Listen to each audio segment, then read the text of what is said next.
All right, welcome. Today we're going to dive into a concept that once seemed totally impossible, a paradox that pretty much broke mathematics and then somehow rebuilt it to be stronger than ever.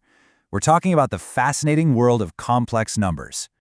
It all kicks off with a question that looks, well, pretty simple on the surface. Take a look. Can you find a number x that makes this equation true? The equation is x squared plus 1 equals 0. So, if you just move things around a bit, what we're really looking for is a number that when you square it, you get -1. Should be easy, right? Well, turns out, for literally centuries, the smartest mathematicians on Earth all agreed, nope, can't be done. There's just no real number that works. I mean, think about it. A positive number squared is positive, and a negative number squared, also positive. Math had hit a brick wall. So how in the world did we get past that? Well, that's what we're here to figure out. We're going to start with the problem that broke math, then see how a new number was invented, learn its rules, grab some key tools, and finally, this is the best part, see why this supposedly imaginary thing is so incredibly important in the real world. Okay, so first up, that big roadblock. The problem was, the rules we all knew just didn't have an answer for the square root of a negative number. This wasn't just a minor issue, it was like a giant hole in our understanding of math. So what do you do when the old rulebook just doesn't work anymore? You don't give up. You write a new chapter.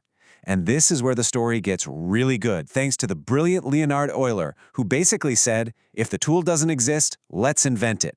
And here it is, the hero of our story, the imaginary unit, which we call I. Now this isn't something you can, count on your fingers. It's an idea. We just define it into existence. We say, hey, let's create a number, and its one job is that when you square it, you get -1. And just like that, problem solved. Okay, so I is our brand new building block. With it, we can create this whole new universe of numbers called complex numbers. You see, a complex number, let's call it z, has two parts to it.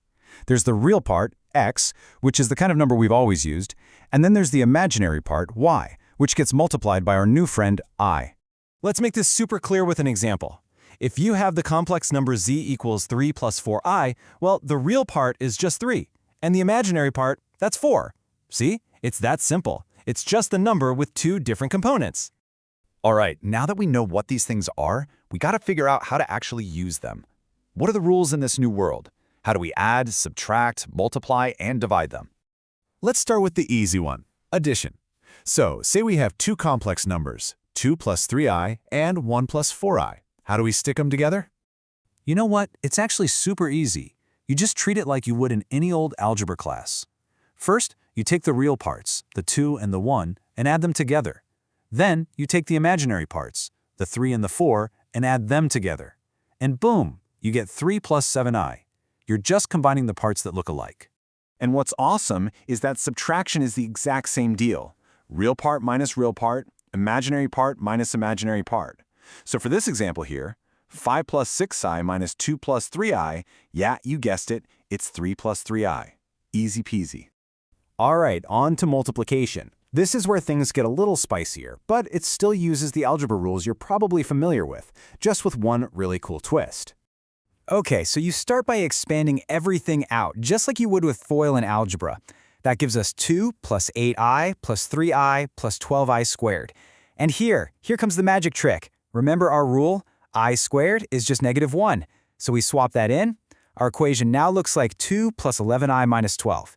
Just combine the real numbers, and there's our answer, -10 plus 11i. All right, last one, division. How on earth do we solve something like 2 plus 3i divided by 1 plus i? We've got a problem here because we can't just leave that I sitting in the denominator. So we need a special tool. And that special tool is called the complex conjugate. Its whole job, its entire reason for existing, is to make that I in the denominator just vanish. It's so simple, too. To get the conjugate, you just flip the sign of the imaginary part. So the conjugate of 3 plus 4i is 3 minus 4i. This is the key that's going to unlock division for us. So check this out. We take the conjugate of the bottom number, which is 1 minus I, and we multiply both the top and the bottom by it. When we expand the top part, we end up with 5 plus I. But here's the really slick part. When we expand the bottom, the imaginary parts totally cancel each other out, and we're left with just a nice, simple real number, 2. So the final answer is just 5 plus I all over 2. Problem solved.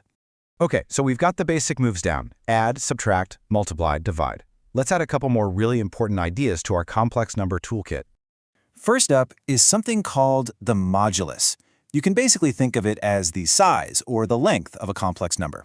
Like, how far away is it from 0? And we figure it out with the good old Pythagorean theorem.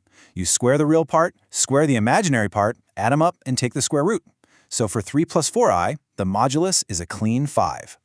You know, what's really amazing is that these numbers aren't just some weird mathematical trick. They have their own beautiful, consistent set of rules. For example, if you add a number to its conjugate, you just get double its real part. Super neat. But even more than that, they follow these really fundamental laws, like the triangle inequality you see here. It's basically the math version of saying the shortest distance between 2 points is a straight line. And these rules, they're the absolute foundation for so much of higher math, from linear algebra all the way to some of the most advanced machine learning algorithms out there. Okay, so we started with a problem that seemed impossible. We invented a brand new number to solve it, and we learned how to play by its rules. But so what? Why does any of this matter outside of a textbook? Well, this is where this abstract idea becomes a real-world superpower. And I get it. You might be thinking, okay, that's a neat math trick. But it's so much more than that. This imaginary number is literally the hidden language that makes our modern world tick. It's what electrical engineers use to understand the AC circuits powering, well, everything around you. It's the core math behind signal processing, which gives us Wi-Fi and radio. And it goes even deeper. It's non-negotiable for quantum mechanics, the physics of the tiny universe. Honestly, it's not even an exaggeration to say that complex numbers are running our world from behind the curtain. And that kind of leaves us with this one last big idea to chew on. Maybe real numbers are great for describing the things we can see and touch, the world right in front of us. But complex numbers? They give us the vocabulary to describe the invisible forces, the waves, the rotations, the hidden patterns that dictate how reality actually works just beneath the surface.